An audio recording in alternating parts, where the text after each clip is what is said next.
Azimio la Umoja leaders led by Raila Odinga have today held prayers and lit candles at the Jaramogi Oginga Odinga Foundation in Nairobi in honor of the memory of those who lost their lives during the anti-government protests.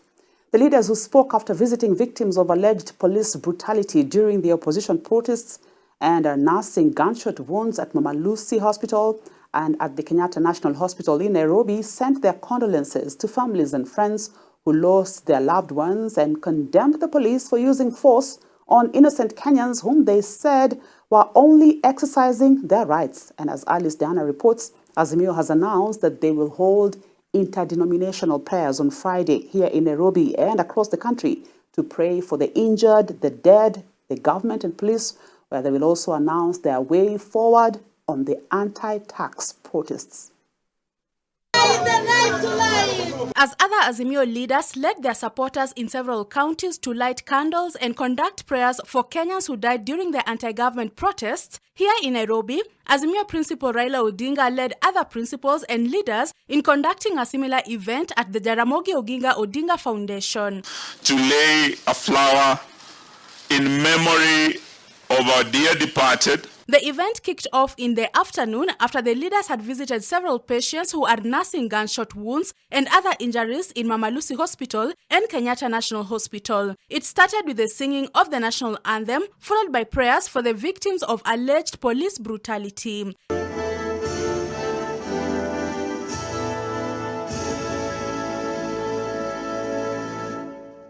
After the prayers, a short video clip of protesters who were allegedly injured by police was played with the names of those injured and those who lost their lives displayed on large screens. Thereafter, the Azimio leaders took to the podium where they criticized the police for using force on innocent Kenyans and blamed police for the reported deaths, which they said had claimed over 30 lives. It is clear Kenyans have gone through horror and terror these past days. People whose only crime was to protest against policies that they feel worked against them have been shot, clobbered to a pulp, or maimed. We are mourning over 30 shot by the police, gunshot wounds, each one of them. But they are saying there's one officer who lost their life against this over 30. We want to say poleni kwa wale wote wamepoteza wapendwa wenu. The leaders also castigated the government for applauding police officers on how they handled the protesters. Imekuwa binadamu kuuliwa ni kitu tu cha seconds tu.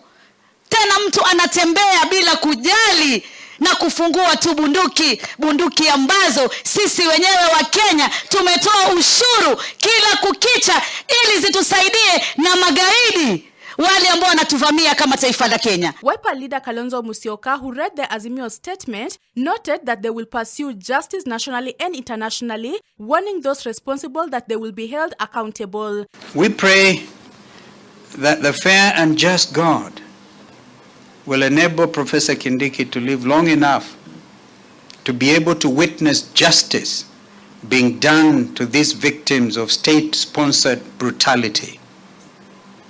In the fullness of time, justice will have to be done. Justice is the only way to ensure peace and stability in our country. Because we believe strongly that their deaths shall not be in vain. That however long it takes, those who are responsible for these unfortunate and premature deaths shall be held to account. Azimio further announced that they will hold interdenominational prayers on Friday here in Nairobi and across the country, and also announced their next move on demos on that day as they called on Kenyans not to surrender.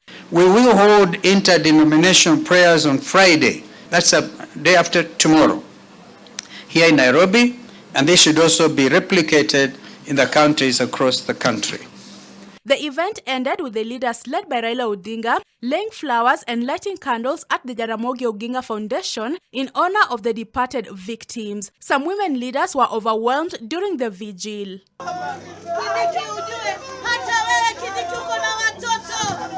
It It was a somber mood right here at the Jaramogi Oginga Odinga Foundation when Azimio leaders laid flowers and lit candles in honor of the memories of the lives lost during the anti-government protests, with their rallying call being justice for the victims. Alice Diana for Hope TV News JOOH in Nairobi County.